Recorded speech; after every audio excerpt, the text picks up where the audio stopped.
video of it running one last time. Hopefully next weekend I'll be giving it to my brother.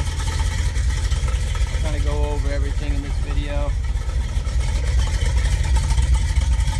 Kind of want to do a walk around. He needs a little bit of a bath.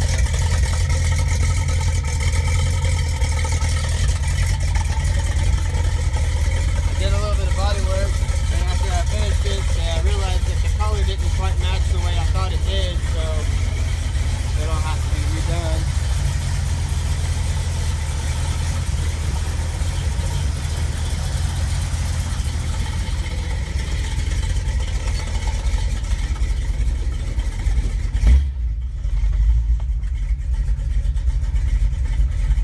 Once she fully warms up, she usually idles in traffic in gear at about 650 and then park around 800. But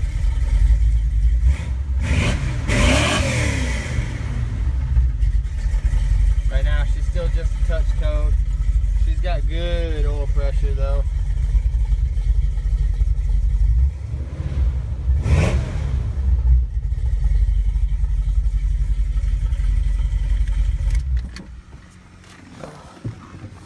Alright, let's go over some of the specs. Typical 15-inch tires, 275/60 R15 Cooper Cobras on it. Your basic GM 4-bolt main, 350. It's been bored, 60 over. Stock stroke, stock crank, stock rods. Nothing major. You know, I could have went with some forged stuff, and that'd have been nice, but how my brother's going to drive this thing, that's not really necessary. It'll have the power when it needs to, but we're not putting too much pressure on it. Compression ratio is about 9 to 2 to 1. Aluminum head, 64 cc, 205 intake, 160 exhaust valves with 200 cc runners, and I think it was 160 cc exhaust runners. It's been a while. Heads are the exhaust and the combustion chambers. They've been cleaned up, polished. The intake was cleaned up, ported just slightly, just clean up the casting and leave it kind of rough though for fuel atomization. The intake manifold was ported to match the heads, which boy, it took everything that intake had to match those giant intake ports, but that's all port matched. Special other mods are done to that. Performer RPM air gaps have this little notch on the carb base area. I watched some videos, so I did that. I've got videos that'll talk about all that though. Summit ceramic heads. The cam in this thing is a Summit K1104. That's the kit. It is a advertised 298 duration. I think it's at 50 degrees of lift. I want to say it's like 228, but 466 intake exhaust is your max lift at 114 degree lobe separation. I feel like I might be missing something. Maybe not. It's a pretty good, pretty solid cam. Good enough for the street. Did require a stall converter, and gears is recommended. It's got a 2000 RPM Summit stall converter. Stage 2 rebuilt by me. Turbo 350 transmission. Again, all that stuff's in the videos. The rear end would be the weak link of all that good stuff. It's a GM 12 bolt with 410 gears, which are stupid for the street, but it's an open diff. Somebody cheated. So the thing to do would be to put some 373 gears in it and put a limited slip kit in it, or Positrack spool unit. But again, it's nothing harsh for now. My brother, it's not like he's gonna do a lot of crazy stuff.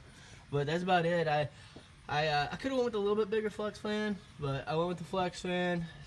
Massive radiator. Keeping this thing cool was kind of a chore. I still don't know how I'll do in the high summer temps, but as it is right now, boy, she likes to run around 180 to 200 depending on traffic, and that's good. That's what you want to be. You got to have a hot cylinder to get that good combustion. But either way, I'm pretty much done with it. Got a buddy coming over today. We're gonna go for a little cruise in it. He's a square body fanatic, and then after that, it's just driving it next week. Back and forth to work, making sure I've got the choke settings just right. It does not like ethanol mixed gas. It hates it. In fact, it acts kind of sluggish on morning takeoffs before it warms up. It hates it. And Man, these headers, I don't know if you can see it.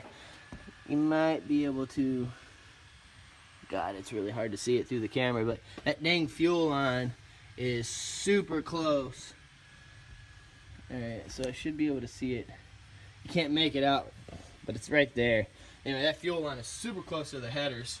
I got a wrap around it, and then I got a heat shield around it to help, but this regular